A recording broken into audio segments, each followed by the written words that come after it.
دوستو یقیناً اس بات میں کوئی شبہ نہیں کہ زمانہ قدیم سے کتابیں انسان کی بہت اچھی دوست رہی ہیں۔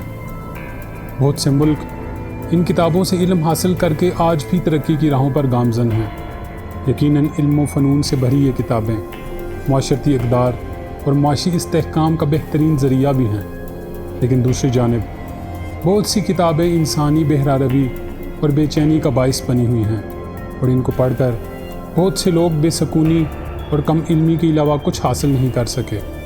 اور ان کتابوں نے انسانوں کے دلوں میں ایسی کیفیات پیدا کی ہیں کہ وہ سب بجائے علم کی روشنی سے روشناس ہونے کے سب تاریکی کی گہری کھائی میں گرتے چلے گئے ہیں۔ آج ہم ایسی ہی چند کتابوں کا ذکر کریں گے جنہوں نے انسانوں کو گمراہی کی سوا کچھ بھی نہیں دیا۔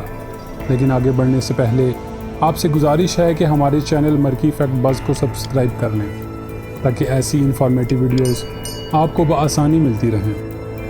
دوستو تاریخ کی چند گمراہ کن اور عجیب و غریب کتابوں میں سب سے پہلے ہے کوڈیکس گیگاز۔ لیٹن زبان میں لکھی گئی یہ کتاب آج بھی چیک ریپبلک کے بہت سے علاقوں میں کافی مشہور ہے۔ گدھوں کی کھالوں سے بنی یہ کتاب 3 فٹ لمبی اور 74 کلو وزنی ہے۔ تقریباً 160 صفحات پر مشتمل اس کتاب میں انجیل اور بائبل کے بہت سے حصوں کو نقل کیا گیا ہے اور ان کو موڑ توڑ کر اپنے حساب سے لکھا گیا ہے۔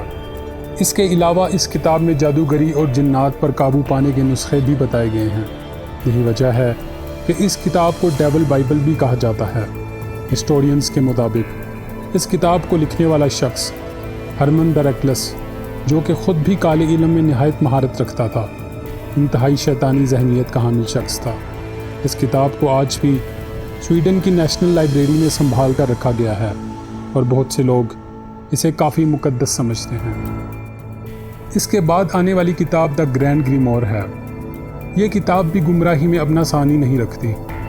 یہودی روایات کے مطابق یہ کتاب حضرت سلیمان علیہ السلام کی تحریروں کی ایک مسخ شدہ شکل ہے۔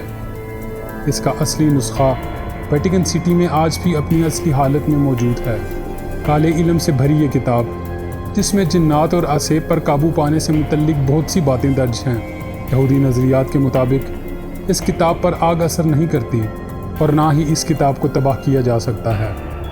اس کتاب کے مصنف سے متعلق کچھ وضاحت میں تو نہیں کہا جا سکتا، لیکن بہت سے مورخین کے مطابق اس کو لکھنے والا شخص انٹونیو رابینا تھا۔ 2 حصوں پر مشتمل یہ کتاب، جس میں پہلے حصے میں شیطان پر قابو پانا جبکہ دوسرے حصے میں جادو ٹونے سے متعلق تباہ کن باتیں درج ہیں۔ دوستو نمبر 3 پر ذکر کیے جانے والی کتاب کا نام ہے دا میونچ مینول۔ 15ویں صدی میں لکھی جانے والی یہ کتاب سفلی علوم اور شیطان اور جادو ٹونے وغیرہ سے متعلق علوم میں اپنا ثانی نہیں رکھتی۔ اس کتاب کے 3 حصے ہیں، جن میں ایلین میجک، سائیکالوجیکل میجک اور ماضی کو کھوجنے سے متعلق باتیں لکھی گئی ہیں۔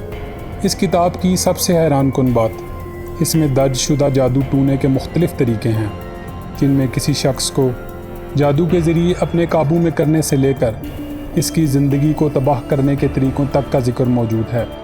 اس کے علاوہ اس کتاب میں ایک شیشہ بنانے کی ترکیب بھی درج ہے، جو کہ عام طور پر جادو کے مقاصد کے لیے استعمال کیا جاتا ہے۔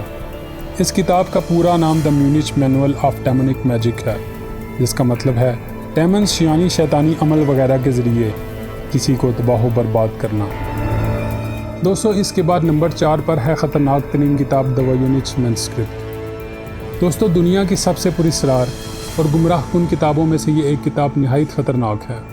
ایک عجیب و غریب زبان میں لکھی گئی یہ کتاب نہایت پراسرار بھی ہے، کیونکہ یہ کتاب جس زبان میں لکھی گئی ہے اس کو سمجھنا ایک عام انسان کے لیے ممکن نہیں ہے۔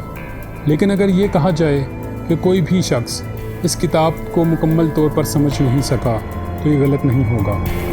لیکن پھر کیسے اس کتاب کو گمراہ کن اور خطرناک تصور کیا جاتا ہے؟ دوستو یہاں پر ہم آپ کو بتاتے چلیں کہ اس کتاب میں موجود عجیب و غریب نشانات، برہنہ تصاویر، عجیب و غریب پودے اور مافوق الفطرت تصاویر اس کتاب کو نہایت پراسرار بناتی ہیں۔ شیطانی تصاویر کی موجودگی اس کتاب میں یہ واضح کرتی ہے کہ یقیناً دوسری کتابوں کی طرح اس کا تعلق بھی شیطانی علوم سے ہوگا۔ بہت سے ماہرین لسانیات آج بھی اس کتاب کو پڑھنے سے قاصر ہیں، جبکہ بہت سے ماہرین کے مطابق یہ کتاب جس زبان میں لکھی گئی ہے اس زبان کا سرے سے کوئی تصور ہی موجود نہیں۔ ییل یونیورسٹی کی لائبریری میں یہ کتاب آج بھی جوں کی توں موجود ہے اور کبھی کبھار ریسرچ کے لیے اس کتاب کو نکال لیا جاتا ہے۔ دوستو آخر میں ذکر کرتے ہیں دی لنڈا مینولز کی۔ جرمن نازیز کی محبوب ترین یہ کتاب آج بھی جرمنی میں کافی مقبول ہے۔ نازیوں کے مطابق اس کتاب کو نورڈک بائبل کا درجہ حاصل ہے۔ یہاں ہم آپ کو بتاتے چلیں کہ نورڈک بائبل جرمنز کی ایک قدیم اور مقدس کتاب ہے، جس کو اس وقت کے مشہور اولڈ نورس یا نورس پیگنزم نامی مذہب کے لوگ باقاعدگی سے فالو کیا کرتے تھے۔ ماورائی علم پر مشتمل یہ کتاب آج بھی کافی مقبول ہے۔ اس کتاب میں بہت زیادہ شیطانی علوم اور کالے علم سے متعلق چیزیں تو موجود نہیں ہیں، جیسا کہ پیچھے ذکر کی گئی کتابوں میں موجود تھا، لیکن ان مینولز میں موجود کچھ ترمیم شدہ تحریریں جو کہ دیگر مذہبی کتابوں سے لی گئی ہیں پڑھنے والوں کو گمراہ کر دیتی ہیں۔ آخر میں دوستو یقیناً کتابیں انسانوں کی بہترین دوست ہوتی ہیں اور ان کا کوئی نعم البدل نہیں ہے، لیکن گمراہ کن کتابیں یقیناً ان کو گمراہ کر دیتی ہیں اور بجائے ان کو علم کی روشنی سے منور کرنے کے انسان کو تاریخ قید خانوں میں دھکیل دیتی ہیں۔ آخر میں دوستو اگر آپ کو یہ ویڈیو پسند آئی ہے تو اس کو لائک کر دیں اور ہمارے چینل مرکی فیکٹ بز کو سبسکرائب کر دیں تاکہ ایسی انفارمیٹیو ویڈیوز آپ کو بآسانی ملتی رہیں۔